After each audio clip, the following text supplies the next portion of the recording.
Hello friends, welcome to my channel. आज का हमारा टॉपिक है autonomic nervous system and neurohumoral transmission.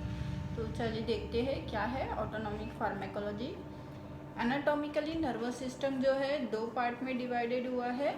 ठीक है, पहला है सेंट्रल नर्वस सिस्टम और सेकंड है पेरिफेरल नर्वस सिस्टम।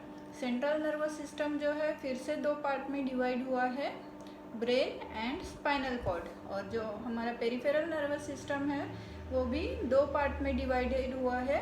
फर्स्ट है सोमैटिक और वॉलंटरी नर्वस सिस्टम और सेकंड है ऑटोनॉमिक और इनवॉलंटरी नर्वस सिस्टम। ठीक है, तो सोमैटिक जो वॉलंटरी नर्वस सिस्टम जो है क्या करता है, वो consist of skeletal muscle innervated by motor nerves. Function is to control body movements voluntarily. इन जो सोमैटिक वॉलंटरी नर्वस सिस्टम है इस पे हमारा कंट्रोल रहता है। ये स्केलेटल मसल्स को कंट्रोल करती है मोटर नर्व्स के थ्रू, और इससे हम अपनी बॉडी मूवमेंट्स कर सकते हैं। जैसे हम बॉडी मूवमेंट करना चाहें वैसे कर सकते हैं।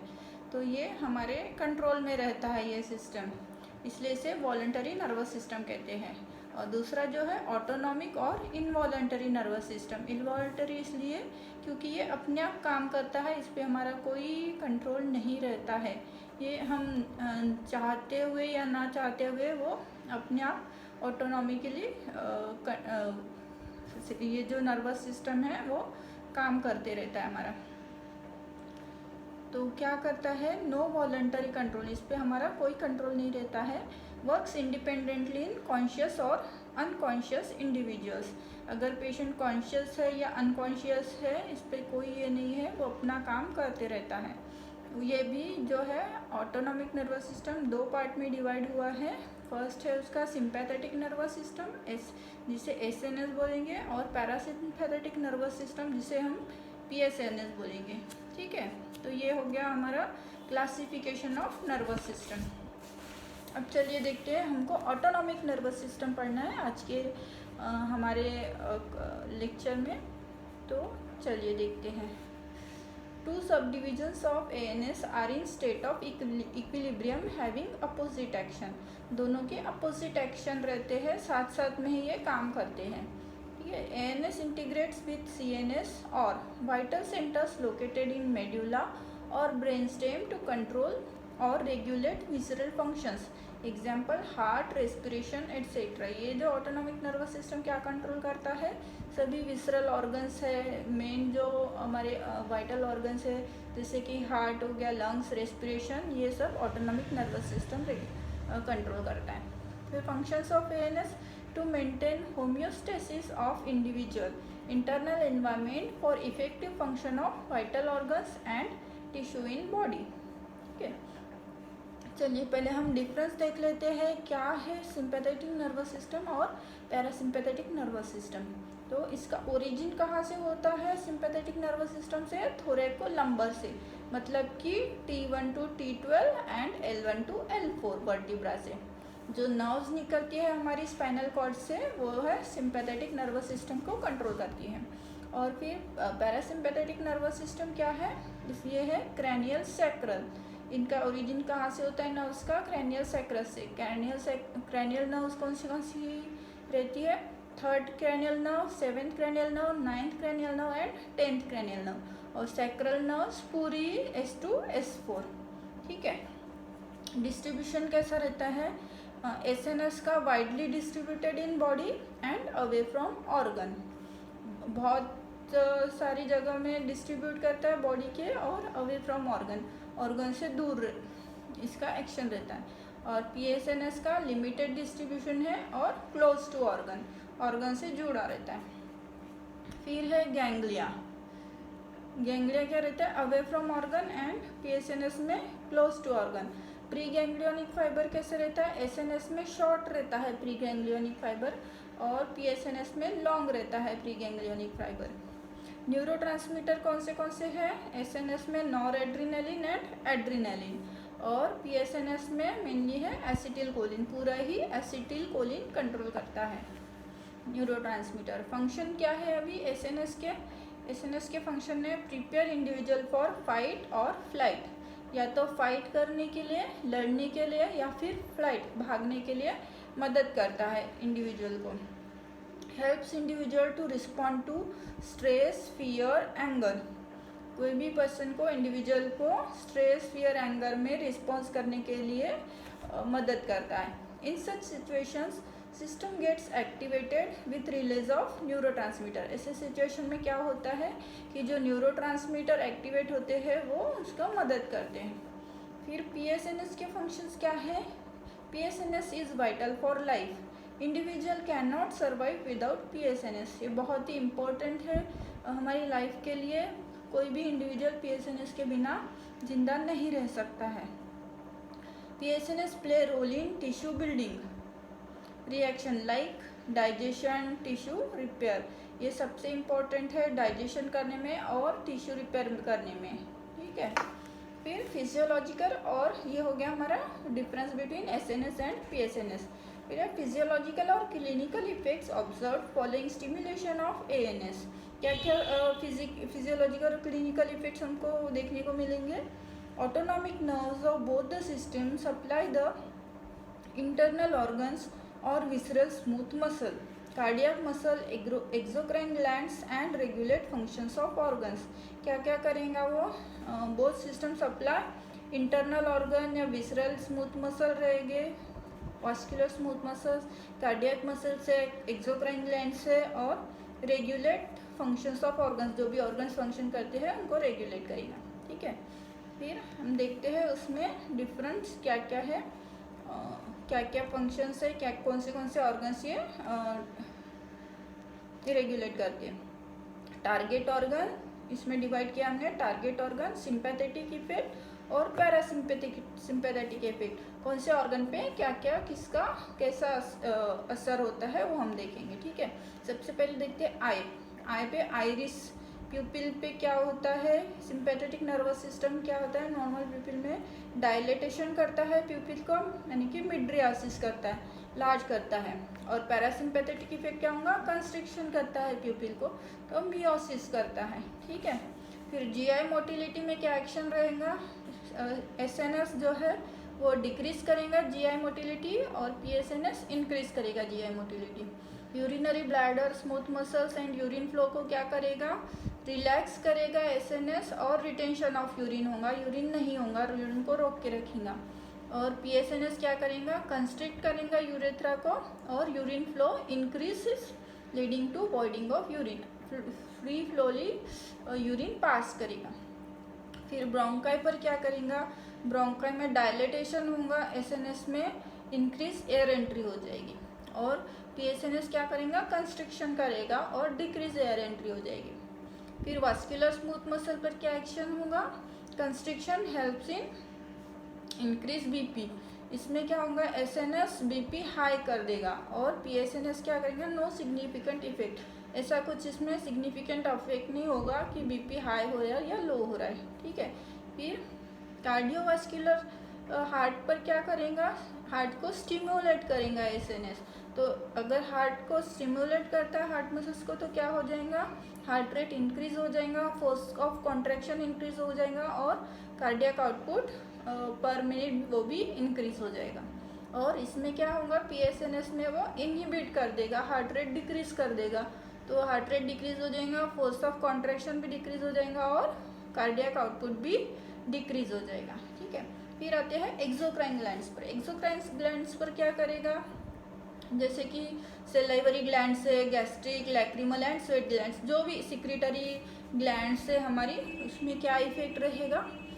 एसएनएस जो है नो सिग्निफिकेंट इफेक्ट रहेगा, stimulation except sweat gland. Sweat gland छोड़ के बाकी सबको कोई फर्क नहीं पड़ेगा या फिर इनहिबिट करेगा। स्वेट ग्लैंड में क्या होगा कि इंक्रीज पर्सपिरेशन होगा एसएनएस में, और पीएसएनएस में क्या होगा?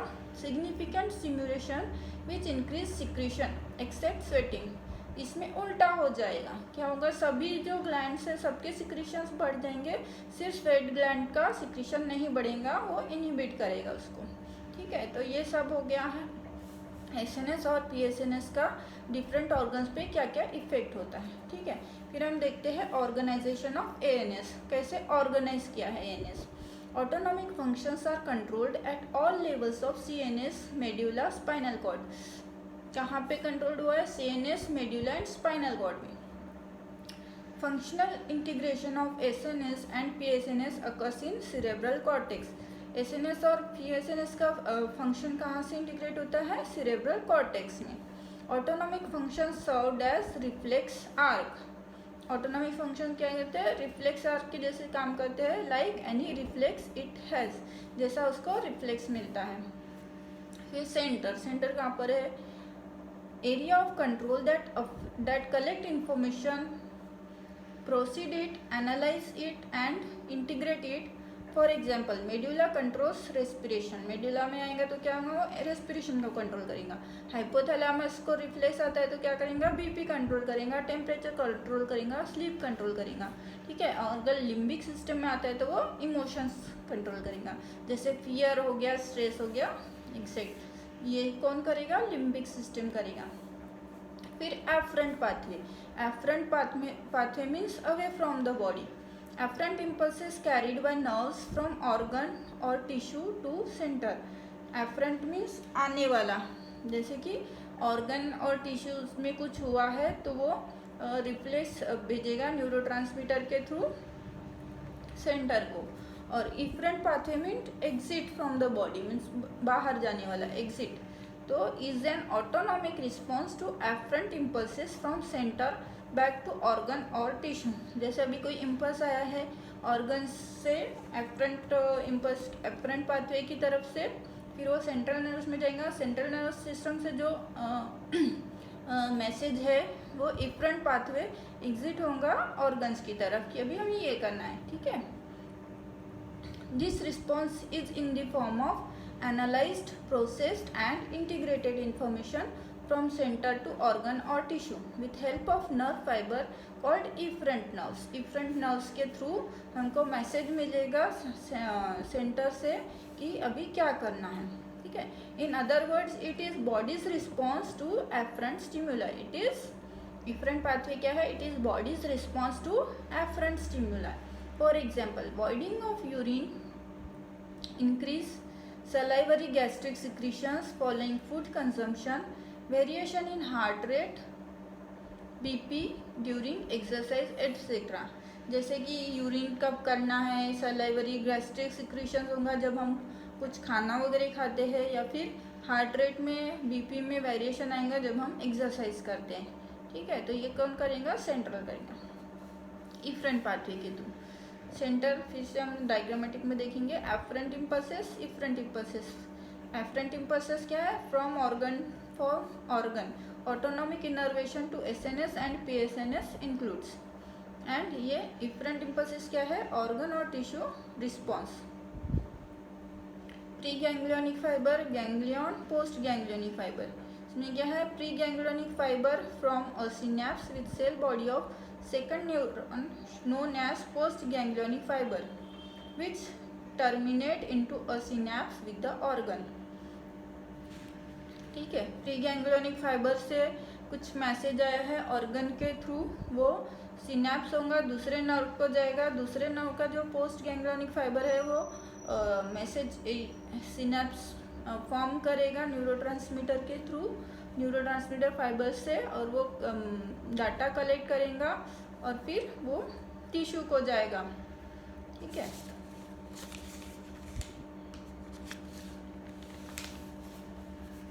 अब देखते हैं सिनैप्स क्या है। What is synapse? Synapse is a structure that is formed by close opposition of neuron इधर विथ अनदर न्यूरॉन और विथ रिसेप्टर और इफेक्टर सेल। जब भी दो न्यूरॉन मिलते हैं उनके बीच के जंक्शन को बोलते हैं सिनैप्स, या फिर एक न्यूरॉन फाइबर है और दूसरे का रिसेप्टर इफेक्टर सेल है, उसे भी सिनैप्स बोलेंगे। जो जॉइंट बोलते हैं ना, उस जॉइंट रहता है दोनों के बीच में, उसे सिनैप्स बोलेंगे। फंक्शन क्या है इसका? To transmit information from one neuron to another और एंड टू इफेक्टर सेल। ठीक है। इसका फंक्शन क्या है? एक न्यूरॉन से दूसरे न्यूरॉन तक अपनी बात पहुंचाना, इंफॉर्मेशन ट्रांसमिट करना, या फिर उस न्यूरॉन से जहाँ पे ऑर्गन है, टिश्यू है, सेल है, वहाँ पे मैसेज पहुँचाना। ठीक है। इंफॉर्मेशन पहुंचाना।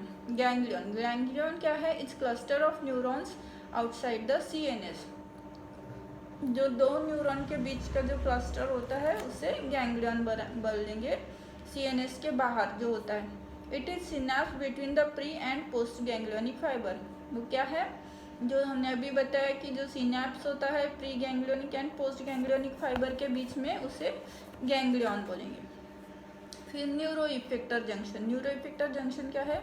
Neuro effector junction is a synapse between post ganglionic fiber and the receptor of target tissue, that is post ganglionic fiber originate from ganglia and innervates the organ। जैसे कि ganglion से निकलने वाला जो पोस्ट गैंग्लियोनिक फाइबर रहता है वो targeted organ cell से जब मिलता है तो उसे बोलते हैं न्यूरो इफेक्टर जंक्शन, क्योंकि वहाँ पे इफेक्ट दिखाना रहता है उसे, इसलिए उसे बोलेंगे न्यूरो इफेक्टर जंक्शन। फिर है सिंपैथेटिक इनर्वेशन। सिंपैथेटिक इनर्वेशन में क्या रहेगा? सेल बॉडीज रहेंगी लोकेटेड इन स्पाइनल कॉर्ड। फिर pre ganglionic fibre short myelinated रहता है। सिंपैथेटिक नर्वस सिस्टम का प्री गैंग्लियोनिक फाइबर शॉर्ट रहता है। और cell bodies and another neuron आएगा। और पोस्ट गैंग्लियोनिक सिंपैथेटिक फाइबर जो कि बड़ा लॉन्ग एंड माइलिनेटेड रहता है, और वो जो है टिश्यू कंटेनिंग रिसेप्टर है सेल का, उसमें ज्वाइन हो जाएगा और फॉर्म करेगा न्यूरो इफेक्टर जंक्शन। ठीक है, sympathetic ganglion present in pairs. फिर हम देखते हैं सेल बॉडी है, फिर प्री गैंग्लियोनिक फाइबर है, न्यूरोट्रांसमीटर है, एड्रिनल मेड्यूला है, और इसका जो है पोस्ट गैंग्लियोनिक फाइबर से ये करेगा और न्यूरो ट्रांसमिटेशन करेगा। Adrenaline gland considered as sympathetic ganglia release 80% adrenaline and 20% noradrenaline in circulation on stimulation। फिर पैरासिम्पैथेटिक इनर्वेशन क्या है? सेल बॉडी है located in midbrain medulla, spinal cord junction and cranial nuclear. ठीक है, यहाँ से हमारा प्री गैंग्लियोनिक फाइबर निकला, जो कि पैरासिम्पैथेटिक में pre ganglionic fibre long fibre and myelinated रहता है, और दूसरा जो न्यूरॉन है पोस्ट गैंग्लियोनिक फाइबर जो है वो शॉर्ट और नॉन माइलिनेटेड रहता है। न्यूरोट्रांसमीटर जंक्शन फॉर्म होगा, गैंग्लियन अपना मैसेज एक दूसरे को फॉरवर्ड करेंगे और फिर सेल को जाके रिसेप्टर को कनेक्ट करेंगे, उसे बोलेंगे न्यूरो इफेक्टर जंक्शन ऑर्गन। और न्यूरोट्रांसमीटर्स कौन से रहेंगे इसमें? Acetyl choline. Communication in ANS, ये सबसे इम्पोर्टेंट है, जो अभी हमने बताया उसको इलेबोरेट करके बताएंगे अभी। कम्युनिकेशन, कम्युनिकेशन कैसे? Amongst the neuron of both system occurs by way of release of chemical substance called neurotransmitter. कैसे होता है कम्युनिकेशन? न्यूरोट्रांसमीटर्स के थ्रू होता है, जो कि एक केमिकल सब्सटेंस है। Impulse generation occurs in the cell bodies of respective system, leads to conduction of impulse through preganglion fiber to reach to ganglion or synapse।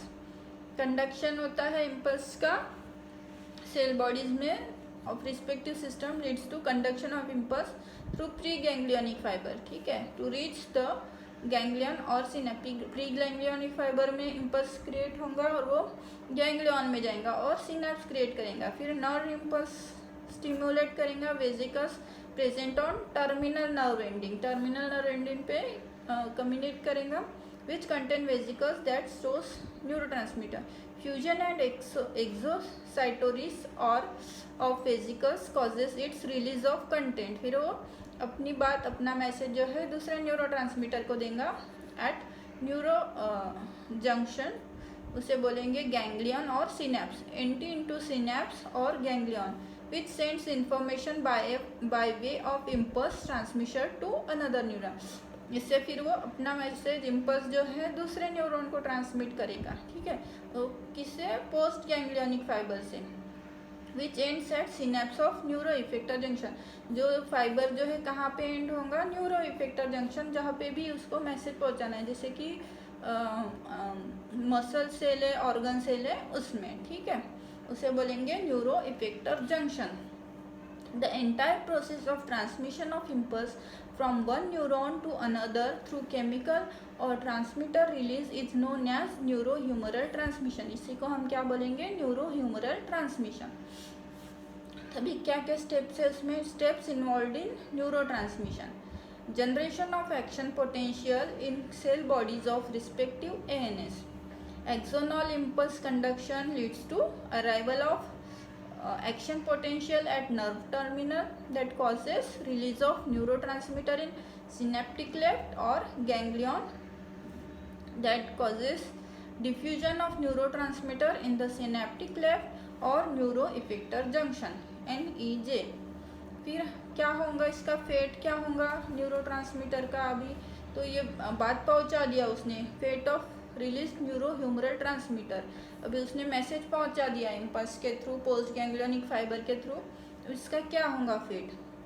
Neurotransmitter release into synaptic cleft और at neuro effector junction from the vesicles of the pre and post ganglionic cholinergic और adrenergic axon. Cholinergic या adrenergic axon के through वो transmit करेगा.